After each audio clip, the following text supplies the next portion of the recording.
Kembali di Kompas Petang, Saudara Ketua Umum Relawan Pro Jokowi atau Projo, Budi Aristiadi menjawab pertanyaan apakah dirinya memilih bergabung ke PSI atau Partai Gerindra. Budi mengatakan dirinya mengikuti perintah Presiden Prabowo. Budi menyatakan tegak lurus terhadap arah Presiden Prabowo. Ia bahkan mengaku siap jika diperintah Prabowo bergabung ke Gerindra. Di sisi lain, Projo belum banyak bicara soal kepastian bergabung dengan PSI. Budi menegaskan ikut arahan Prabowo. Indonesia Raya. Presiden minta ke Gerindra gimana? Kita siap. Semua yang diperintah Presiden kita siap. Kita tegak lurus Presiden. Kalau ke PSI belum pasti. Ikut perintah Pak Presiden Prabowo. Siap. Ya kan kita kan anak buahnya Pak Prabowo, masuk kita nggak ikut. Makasih Ya. Mas Mende. Ya. Kapus Penkum Kejaksaan Agung Anang Supriyatna menyebut Sylvester Matutina akan dipanggil Kejaksaan Negeri Jakarta Selatan terkait eksekusi vonis di tahun 2019. Sylvester telah divonis 1,5 tahun penjara pada tahun 2019, namun hingga kini belum ditahan untuk menjalani hukuman itu. Vonis Sylvester terkait kasus fitnah terhadap Wakil Presiden ke-10 dan ke-12 Yusuf Kala. Sebelumnya, Kapus Penkum Kejaksaan Agung Anang Supriyatna menyebut kasus itu sudah ingkrah dan dapat segera ditahan. Namun kini Anang menyerahkan sepenuhnya kepada Kejaksaan Negeri Jakarta Selatan untuk pemanggilan Sylvester. Tim Kejari Jakarta Selatan sudah akan memanggil. Ya, mekanisme nanti dikonfirmasi ke Kejari Jakarta Selatan aja, karena tim eksekutornya sana. Sementara itu, Ketua Komisi Kejaksaan Republik Indonesia Pujiyono Nuwadi meminta eksekusi terhadap terpidana Sylvester Matutina yang telah diputus bersalah dalam kasus fitnah terhadap Wapres ke-10 dan ke-12 Yusuf Kala segera dilakukan Kejaksaan Agung. Kasus Pak Sylvester ya, itu sudah inkrah, sudah berkekuatan hukum tetap. Komisi Kejaksaan meminta kepada Kejari Jakarta Selatan untuk segera melakukan eksekusi. Sementara itu, Menteri BUMN Erick Thohir yang ditemui di Istana Negara Jakarta Rabu siang sebelum rapat kabinet enggan menjawab soal pengangkatan Sylvester yang berstatus terpidana sebagai komisaris independen di ID Food dan PT Raja Wali Nusantara Indonesia atau PT RNI. Pak Sylvester ini kan dari komisaris ID Food, cuman statusnya terpidana, apakah akan dipertimbangkan untuk status komisaris independen ya Pak? Pak Erik? Di laman resmi ID Food, Sylvester tercatat sebagai salah satu komisaris independen. Sylvester ditetapkan sebagai komisaris independen PT RNI Persero berdasarkan surat keputusan Menteri Badan Usaha Milik Negara nomor SK 58 MBU pada tanggal 18 Maret 2025. Mengenai urusan hukum saya dengan Pak Yusuf Kala, itu sudah selesai dengan ada perdamaian. Kasus yang menjerat Ketua Umum Solidaritas Merah Putih, Sylvester Matutina dalam perkara fitnah terhadap Wakil Presiden ke-10 dan 12 RI, Yusuf Kala kembali mencuat.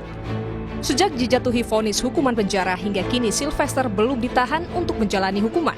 Lamanya proses eksekusi yang tak kunjung dilakukan kejaksaan memunculkan sejumlah spekulasi di kasus ini. Sebelumnya Sylvester mengaku sudah berdamai dengan JK, meskipun hal itu tak menghapus vonis yang telah menjeratnya. Soal lama proses eksekusi, Kapus Penkum Kejaksaan Agung Anang Supriyatna memastikan proses hukum tetap berjalan dan eksekusi dilakukan sesuai putusan pengadilan. Kejaksaan tetap melaksanakan sesuai dengan aturannya. Kita kan sudah inkrah, artinya terlepas dari ada perdamaian. Kalau perdamaiannya sebelum penuntutan biasanya dipertimbangkan. Tapi ini kan sudah selesai. Artinya ya silakan aja nanti punya cara-cara lain yang jelas kejaksaan akan melaksanakan nantinya mengeksekusi terhadap putusan pengadilan tersebut. Berarti hukum kita tetap berjalan.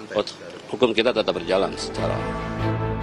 Sementara itu, dosen Fakultas Hukum Universitas Hasanuddin Makassar yang juga rekan Yusuf Kala, Hamid Awaludin mengaku heran mengapa Sylvester tak jua dieksekusi meski telah diputuskan bersalah oleh Mahkamah Agung. Hamid tak mau melempar dugaan lebih jauh soal lamanya eksekusi vonis terhadap Sylvester Matutina. Dia menghendaki bahwa putusan Mahkamah Agung itu harus dijalankan. Oke. Kan putusan hukum tertinggi dari lembaga hukum tertinggi. Saya sudah lupa ini kasus. Ini kan 6 tahun, 6 tahun yang lalu ini kasus. Sejak diputuskan loh ya. Menggelindingnya ini kasus kan 2017, 8 tahun yang lalu. Di proses pengadilan 2018. Dulu saya ada dugaan itu kenapa tidak dieksekusi waktu Pak Jokowi. Saya ada dugaan-dugaan. Kenapa tuh, Pak? Tapi dugaan-dugaan ini kan tidak bisa saya buktikan kan secara konkret. Dalam putusan MA nomor 287K PID 2019, Sylvester Matutina dinyatakan bersalah melakukan tindak pidana memfitnah sebagaimana diatur dan diancam dalam pasal 311 ayat 1 KUHP dan menjatuhkan pidana penjara selama 1 tahun 6 bulan. Putusan Mahkamah Agung dalam kasus penghinaan Wapres ke-10 dan 12 Yusuf Kala oleh relawan Jokowi Sylvester Matutina 6 tahun lalu yang belum juga dilaksanakan memunculkan spekulasi adanya intervensi politik. Komisi Kejaksaan dalam pernyataan terakhirnya meminta jaksa segera mengeksekusi putusan untuk Sylvester. Tim Liputan, Kompas TV. Sylvester Matutina 6 tahun tidak dieksekusi setelah diputus bersalah penghinaan Wapres ke-10 dan ke-12 Yusuf Kala. Apa yang menyebabkan hal ini bisa terjadi kita bahas bersama Sekretaris Komisi Kejaksaan Ibu Dahlena dan juga Ketua PBHI Mas Julius Ibrani. Selamat petang Ibu Dahlena dan Mas Julius. Semoga sehat-sehat selalu. Ya, selamat petang. Selamat petang. Saya ke Bu Dahlena terlebih dahulu. Bu Dahlena, ini salinan putusan MA sudah diputus sejak dari tahun 2019 lalu, 6 tahun tidak atau belum dieksekusi. Lalu apakah dari temuan Komjak ini ada persoalan yuridis atau apa yang terjadi? Ya, terima kasih Mas Juno. Pertama memang kalau dalam konteks ini basis kami bisa dua ya. Pertama, kami cek di data kami memang tidak ada laporan pengaduan soal ini. Gitu. Sehingga bisa saja kami tidak tahu soal ini apakah memang ada kendala-kendala yang kaitannya dengan persoalan ini. Kedua, ketika ini muncul di publik, ini menjadi input bagi kami untuk memastikan apa sebetulnya yang menjadi hambatan sehingga tidak dilaksanakan eksekusi. Dan posisi kami tentu kami mendorong ini agar dilaksanakan. Seperti itu, Mas. Tapi detailnya apa menjadi hambatan dan seterusnya, termasuk juga kenapa persoalan ini sekian lama dianggapnya tadi itu ya, bisa mungkin langsung ke Kejaksaan Agung ataupun Kejaksaan Negeri Jakarta Selatan. Tentu konkretnya seperti apa pengawasan yang akan dilakukan karena ini spekulasinya meluas terkait ada dugaan intervensi politis. Ya, bagi kami tentu kami saat ini kami sedang tetap memonitor dan mendorong agar ini segera dilaksanakan begitu. Dan hasilnya tentu kami belum bisa menyampaikan karena masih dalam proses. Kita tetap berkoordinasi untuk memastikan ini terlaksana dengan baik. Oke, tidak ada persoalan yuridis, Mas Julius. Artinya ini ada tudingan atau dugaan unsur politis di sana. Seperti apa pandangan Anda terkait hal ini dan apa implikasinya? Ya, ini memang tidak bisa dipungkiri, Juno ya. Sepanjang kepemimpinan Presiden Joko Widodo dari mulai 2014 kemarin, memang politisasi hukum ini banyak sekali terjadi. Lawan-lawan politik dikriminalisasi gitu ya, dan juga proses-proses hukum yang begitu cepat terhadap lawan-lawan politik gitu. Nah ini tidak bisa dipungkiri. Bahkan ketika sudah berganti presiden menjadi Pak Prabowo pun penanganan kasus Tom Lembong dan segala macam. Jadi suasana ketegangan opini dengan publik bahwa hukum ini dipolitisasi itu tidak bisa dihindari. Itu yang pertama. Nah, yang kedua adalah mengenai prioritisasi penanganan perkara termasuk eksekusi Sylvester. Mau tidak mau konsekuensi logisnya adalah menempel stigma politisasi terhadap proses hukum yang tadi kita diskusikan. Karena ada berbagai macam indikator. Satu, publik sudah mengetahui bahwa perkara ini sudah inkrah. Tapi tidak ada tindakan dari jaksa eksekusi. Nah ini tentu jadi pertanyaan. Padahal belum tentu misalnya jumlah kasus yang begitu banyak tetapi misalnya tim kejaksaan yang begitu sedikit. Ya ini tentu mempengaruhi bobot kinerja kan gitu ya. Tapi yang kedua adalah tadi saya mau mengutip pernyataan tegas dari Kapus Penkum kita yang baru, Pak Anang menegaskan bahwa tidak ada hambatan agar segera dipanggil, agar segera dieksekusi. Itu harus dimaknai sebagai komando dari kantor pusat yaitu Kejaksaan Agung Republik Indonesia. Dan tidak mungkin ketika Kapus Penkum bicara itu tidak terkoordinasi langsung dengan Pak Jaksa Agung.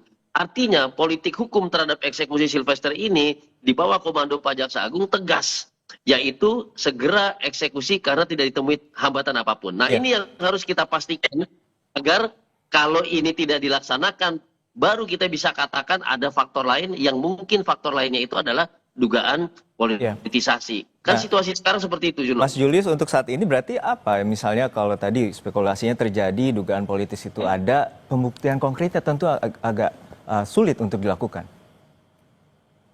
Nah, kalau pembuktian konkret memang tentu sulit dilakukan. Tetapi yang namanya aparat penegak hukum, baik kepolisian, kejaksaan, maupun hakim, dia memiliki satu kewenangan yang namanya diskresi. Diskresi inilah yang menentukan apakah tindakan yang diprioritisasikan, yang kemudian ditunda itu dapat dipertanggungjawabkan kepada publik, situasi urgensi, keterdesakan, dan yang lain. Nah, ini yang hilang dan atau mungkin belum dijelaskan oleh Kejaksaan Negeri Jakarta Selatan.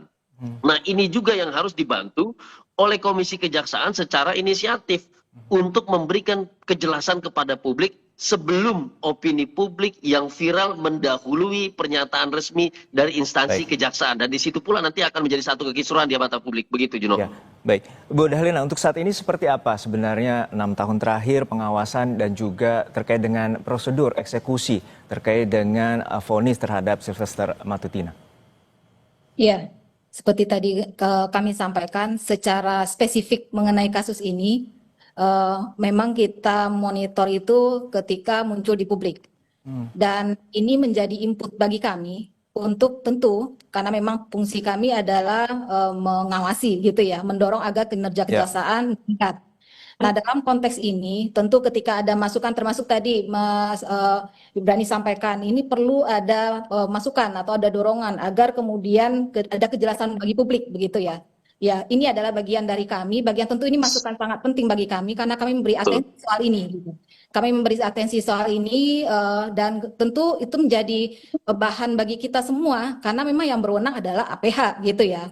Betul. Kita harus percayakan kepada mereka, kita harus dukung mereka untuk bekerja sesuai dengan relnya begitu. Oleh karena itu informasi-informasi apapun yang bisa saja di luar kami, di luar jangkauan kami gitu ya. Karena tentu kami dengan segala keterbatasan, kami sangat berharap publik memberi informasi kepada kami yang kemudian kami bisa memaksimalkan peran itu. Gitu. Oke, konkretnya seperti apa Bu untuk Kejaksaan Negeri Jakarta Selatan untuk saat ini? Ya, kami dalam proses koordinasi, proses penelusuran informasi termasuk juga tadi konteksnya kami akan tetap mendorong proses ini seperti yang Pak Kapus Penkum sampaikan, mestinya tentu ini sudah bisa dilaksanakan begitu ya. Nah, seperti tapi kesimpulan tentu kami belum sampai ke kesimpulan akhir seperti apa karena tentu ada proses di internal kami. Oke, Mas Julius untuk saat ini seperti apa sebenarnya aturannya dan apakah kalau dengan dugaan pelanggaran dan juga misalnya tidak eksekusi karena salinan putusan itu kan secara undang-undang Mahkamah Agung 7 hari atau 14 hari setelah putusan salinan diberikan ke pihak kejaksaan. Ya, tentu hal yang pertama terganggu di sini adalah soal kepastian hukum. Nah, aparat penegak hukum itu utamanya Kejaksaan Agung yang sekarang sedang moncer-moncernya sebagai penegak hukum itu memiliki beban moral, memiliki beban etik untuk menjaga kepastian hukum itu. Dan salah satu indikator kepastian hukum itu adalah tadi prosedur tahapan-tahapan dalam criminal justice system kita atau sistem peradilan pidana kita betul-betul dilewati tanpa satu pelanggaran apapun termasuk undue delay atau pelambatan proses gitu. Karena ketika prosesnya ada keterlambatan tanpa ada penjelasan hambatan apapun, maka diduga di situ ada kepentingan tertentu, diduga di situ ada pelanggaran tertentu. Nah, makanya tadi saya katakan itu kemudian juga jadi beban Jamwas, di situ ada Pak Rudi Margono, kemudian juga menjadi beban Komisi Kejaksaan juga tanpa perlu ada laporan, kemudian memastikan supporting sistemnya memeriksa itu. Nah, yang ketiga adalah tadi kalau kita bilang ini siapa sih yang paling dirugikan? Tentu yang paling dirugikan adalah sistem kita. Jadi ini bukan soal pribadi Pak JK, bukan soal pribadi Sylvester, tapi soal sistem yang harus dijaga oleh aparat penegak hukum dan instansinya. Dalam hal ini Kejaksaan Agung yang saat ini kita percaya menjadi punggawa yang paling moncer dalam penegakan hukum. Karena kita lihat setiap update perkembangan perkara yang ditangani setiap minggunya. Nah, ini yang kemudian bisa kita korbankan dan ujungnya ini paling fatal. Jangan sampai kemudian publik kehilangan kepercayaan terhadap penegakan hukum karena unsur-unsur yang sebetulnya belum bisa dibuktikan dan belum ada proses pemeriksaannya. Artinya Begitu. Kejaksaan Agung harus menjaga marwahnya dan juga memberikan kepastian hukum kepada masyarakat dan juga tidak ada intervensi apapun terkait dengan politis. Terima kasih Mas Julius Ibrani, Ketua PBHI, dan juga Ibu Dahlena, Sekretaris Komisi Kejaksaan telah bergabung bersama kami di Kompas Petang.